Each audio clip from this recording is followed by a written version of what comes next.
నీ నోరు చాలా పవర్ఫుల్. నీ నోట్లోంచి దేవుని మాటలే రానప్పుడు నీ నోట్లోంచి దుర్భోషలు, ఎదుటివాడి గురించి అసూయగా, ఎదుటివాడి గురించి చాడులు చెప్పేవాడిగా, ఎదుటివాడి కొంపలో ఏం జరుగుతుందో, వాడి కోడలు ఇంకోటితో వెళ్ళిపోయిందంట, వాడి కుటుంబంలో ఆ కోడలు ఎలా చేస్తుందంట, వాడి ఇంట్లో ఎలా ఉన్నాడంట అల్లుడు, దీని గురించే మాట్లాడతావు. కానీ నీ నోట్లో ఏం పెట్టాడంట? ఆకాశంలో కలుగు చేసిన వాక్యము నీలో పెట్టాడంట. గ్రహించు. దుర్భోషణలు వదిలేసే, చాడీలు మాట్లాడటం వదిలేసే, ఎదుటివాడి జీవితం గురించి మాట్లాడటం వదిలేసే, వాడిని ప్రేమించడం ఈ రోజు నుంచి ప్రారంభించు. దేవుడు చెప్తుంది అది. నీ నుంచి ప్రేమ కలగాలి, ఎదుటివాడిని ప్రేమించాలి, నీ ప్రేమ ద్వారా నాలోకి తీసుకురావాలి. ఎవడన్నా ఇంట్లో ఏదైనా జరిగిందంటే అదొక బంపర్ న్యూస్ లాగా మనం అందరం మాట్లాడుకుంటూ ఉంటాం. కానీ దేవుడు ఏమంటున్నాడంటే, నీ నోట్లో ఏం పెట్టాడంట?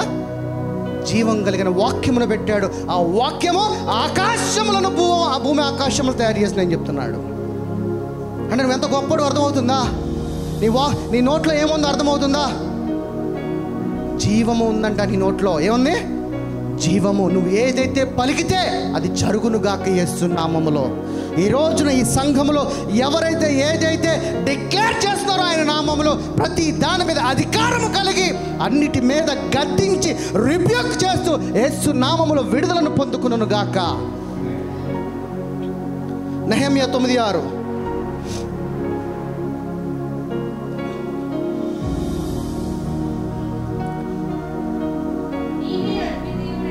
నీవే అద్వితీయుడు అయినా యెహోవా, నీవే ఆకాశమును, మహా ఆకాశములను, వాటి సైన్యమును, భూమిని దానిలో ఉండునదని అంతటిని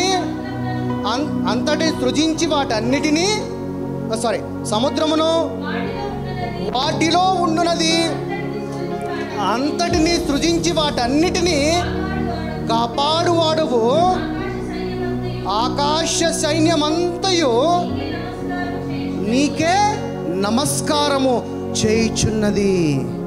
ఆకాశములో ఉన్నవి, సముద్రములో ఉన్న జీవజల రాశులు అన్నీ కూడా తండ్రి కంట నమస్కారం చేస్తున్నాయి అంట. వాటికన్నా గొప్పడివి నువ్వు, వాటికన్నా గొప్పోడివి. సముద్రుడు అంటే వాడికన్నా గొప్పడు. సూర్యమ్మన సూర్యుడు కన్నా గొప్పడివి. చాలామంది సూర్య నమస్కారం చేస్తూ ఉంటారు. వాడికన్నా గొప్పోడు తెలుసుకోక అవివేక జ్ఞానముతో ఏం చేస్తున్నాడు? సూర్యుని పూజిస్తున్నాడు, చంద్రుని పూజిస్తున్నాడు. ఈ భూమి మీద ఎవరిని పూజించాలి? నువ్వు ఎవరిని ఆరాధించాలి? సృష్టికర్త. ఉన్నతమైన నామము యేసు నామము. ఆయన ఆరాధించు. సూర్యుని కాదు, చంద్రుని కాదు, భూమిని కాదు, చెట్టుని కాదు, పుట్టను కాదు. నీ దేవుడు యేసు నీ రక్షకుడుగా, నీ రాజుగా నువ్వు అంగీకరించావంటే, నీ రాజు కనుక నీలో ఉంటే ప్రేమ ఉంటుంది, నీ రాజు నీలో ఉంటే గర్వం ఉండదు, నీ రాజు నీలో ఉంటే అసూయ ఉండదు, నీ రాజు నీలో ఉంటే కలహం ఉండదు, నీ రాజు నీలో ఉంటే క్రోధం ఉండదు, నీ రాజు నీలో ఉంటే జారత్వం ఉండదు, నీ రాజు నీలో ఉంటే నీ చెడు స్వభావం ఉండదు, నీ రాజు నీలో ఉంటే నీ చేతులు పరిశుద్ధమైనవి, నీ రాజు నీలో ఉంటే నీ కాళ్ళు పరిశుద్ధమైనవి, నీ రాజు నీలో ఉంటే నీ ఆలోచనలు పరిశుద్ధమైనవి. అదే రాజు, యేసు రాజు. యేసుని పెట్టుకుంటే ఇలాంటి స్వభావం కలిగి జీవించాలి. దేని విషయంలో కూడా పెరుక్కోకూడదు, దేని విషయంలో కూడా సాగిలిపోపడకూడదు, దేని విషయంలో కూడా చింతపడకూడదు, దేని విషయంలో కూడా టెన్షన్ పడకూడదు. నిబ్బరము కలిగి సాత్వికుడైన యేసుని ధరించుకొని, నీతి వాక్యమైన వస్త్రమును ధరించుకొని ఆయన కుమారుడుగా అధికారం కలిగి నిలబడాలి.